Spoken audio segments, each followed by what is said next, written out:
नमस्कार. भगवद्गीता भावार्थ या मालिकेत आपले स्वागत आहे. आज आपण अध्याय 3 मधील श्लोक 31 ते 35 पाहणार आहोत. चला तर सुरू करूया. श्लोक 31. ये मे मतमिदं नित्यं मनुतिष्ठन्ति मानवा श्रद्धावन्तो न सूयन्तो मुच्यन्ते तेऽपि कर्मभिः.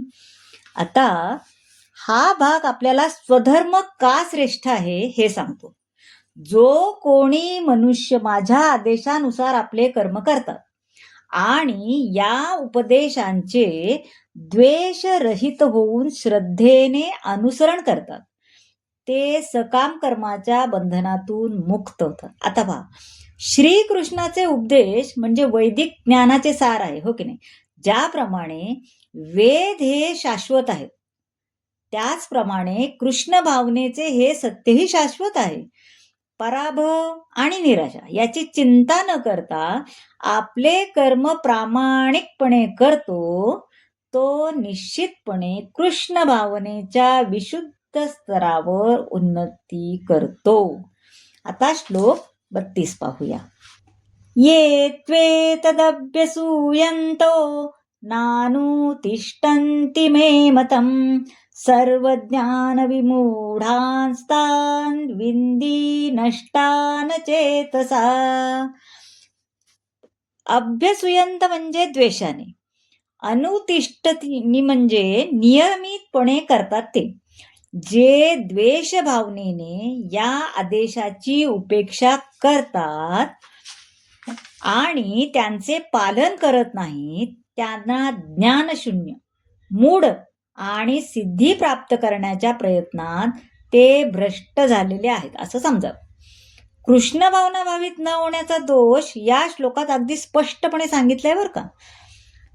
अवज्ञा करणारी व्यक्ती कितीही महान असली तरी तो हृदयशून्य असल्यामुळे त्याला स्वतःच्या आत्म्याविषयी तसेच परब्रह्म परमात्मा आणि भगवान यांच्याविषयी सुद्धा अज्ञानच असते. म्हणून त्यांच्यासाठी जीवन सिद्धीची मुळीच आशा नसते. पाहुयात श्लोक 33.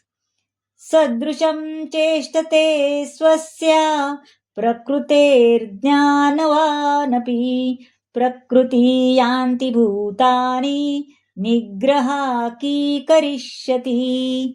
आता यामध्ये ज्ञानी मनुष्य सुद्धा आपल्या प्रकृतीनुसार कार्य करतो, बरोबर ना? कारण प्रत्येक जण 3 गुणांद्वारे प्राप्त झालेल्या प्रकृतीनुसार कार्य करतो. बळच निग्रह केल्याने असं काय साधणार आहे, हे की नाही? म्हणून पूर्णपणे कृष्ण भावना भावित झाल्याविना मनुष्याने आपल्या नियत कर्माचा त्याग करू नये.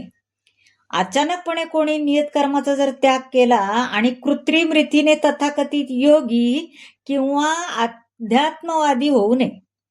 त्याने उत्तम प्रशिक्षणासाठी कृष्ण भावनेची प्राप्ती करण्याचा प्रयत्न करणे योग्य आहे. आता श्लोक 34 पाहूया. इंद्रियस्येंद्रियस्यार्थे रागद्वेषौ व्यवस्थितौ तयोर्नवशमागच्छेतौ हस्य परिपंथिनौ. तर इंद्रियांचे अगच्छेत म्हणजे मनुष्याने यावे आणि परिपंथिनो म्हणजे विघ्न आणणारे.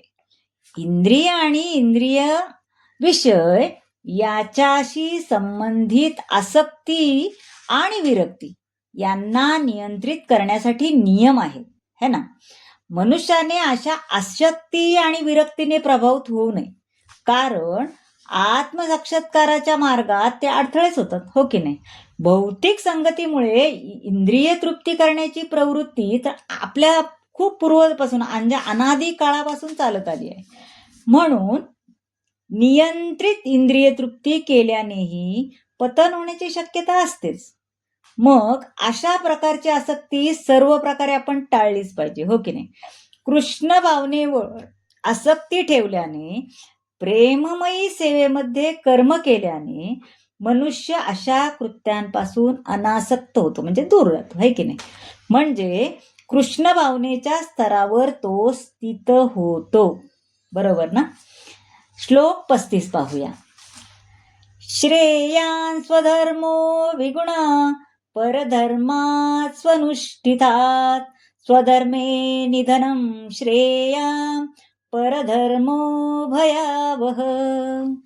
श्रेयाने म्हणजे अधिक श्रेयस्कर, विगुण म्हणजे दोषयुक्त असे असले तरी इतरांच्या कर्माचे उत्तम रीतीने पालन करण्यापेक्षा स्वतःच्या आपल्या नियतकरणा म्हणजे आपण जे करतो ते चुकीचं असलं तरी दोषयुक्त असलं तरी पालन करणे अधिक श्रेयस्कर आहे.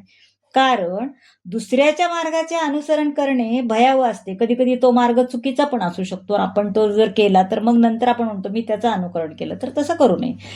कर्म हे भौतिक असो वा आध्यात्मिक असो, मनुष्याने दुसऱ्याच्या नियतकर्माचे अनुकरण करण्यापेक्षा मृत्यूच्या अंतिम क्षणापर्यंत आपल्याच नियतकर्मामध्ये दृढ असले पाहिजे. माझं हे आहे ते मी योग्य करतोय, चुकीचं असो बरोबर असो. उदाहरणार्थ आता पहा, विश्वामित्र हे मुख्यतः क्षत्रिय होते, है की नाही. पण नंतर त्यांनी ब्राह्मण म्हणून कार्य केले. तर परशुराम हे ब्राह्मण होते, पण नंतर त्यांनी क्षत्रिय म्हणून काम केले, है ना, कर्म केले. दिव्य स्तरावर स्थित असल्याने ते याप्रमाणे करू शकले. म्हणजे दिव्य आध्यात्मिक स्तरावर भौतिक जगतातील विषमता लागू पडत नाही, हे वरच्या उदाहरणावरून समजतं आपल्याला. आणि आपल्याला काय करायचंय, काय ठरवायचंय ते आपण जरी अगदी मृत्यू समय आला ते आपल्या ह्याच्यावरच ठाम राहावं, हे याच्यातनं सांगितलेलं आहे. आणि मृत्यू जरी आपल्याला आला तरी आपला धर्म, स्वधर्म का श्रेष्ठ आहे हे या भागात आपण सांगितलेलं आहे. तर मंडळी, आजचा भाग तुम्हाला कसा वाटला ते नक्की सांगा. भेटूया पुढच्या भागात. धन्यवाद.